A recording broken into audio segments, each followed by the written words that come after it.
उसे देखा जो ज़ोर ज़ोर से रो रही थी। आँखों में से आँसू थे और कुछ चेहरे पर ज़ख्म थे। ज़ख्म जैसे उसे परेशान किया गया हो। और वो आती है अंदर और बैठ जाती है। कुछ निगाहें मेरी उस पर टिक गई थीं। कुछ अजीब सा लग रहा था कि शायद इसके साथ कुछ हुआ है।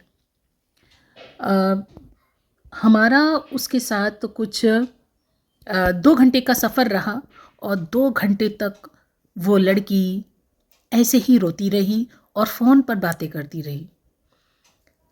बातों ही बातों में पता चला कि शायद उसके परिवार में कुछ दिक्कत रही होगी उसकी ससुराल वालों की तरफ से, जो उसके कानों में, ना तो उसके कानों में कुछ था, नाक में नहीं, कान में नहीं, और चेहरे पर बहुत सारे जो ज़ख्म थे वो थे। और एक बैग हाथ में था, कॉटन का दुपट्टा। और सर्दी इतनी थी, काफ़ी सर्दी थी, फिर भी थोड़ा सा एक स्वेटर हल्का सा पहन रखा था और कहीं से वो आ रही थी। उम, तो बात बात में वो इतना रोती रही, फ़ोन पे बात करती रही। शायद उसके रिलेशन में कुछ ऐसी चीज़ें हुई होंगी, उसको घर से निकाल दिया गया होगा।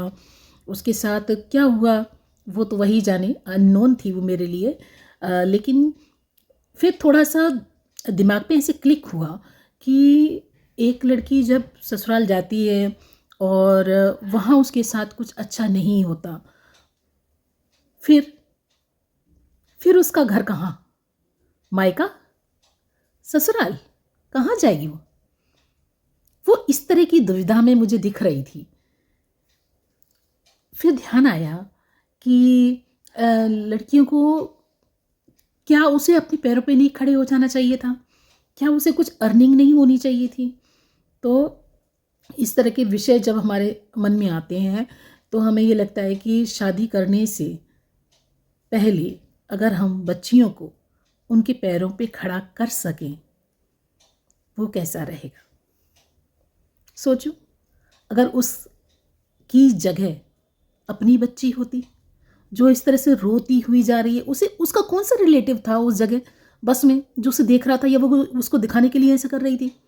लेकिन वो रो रही थी, टूट चुकी थी, उसके साथ गलत हुआ था।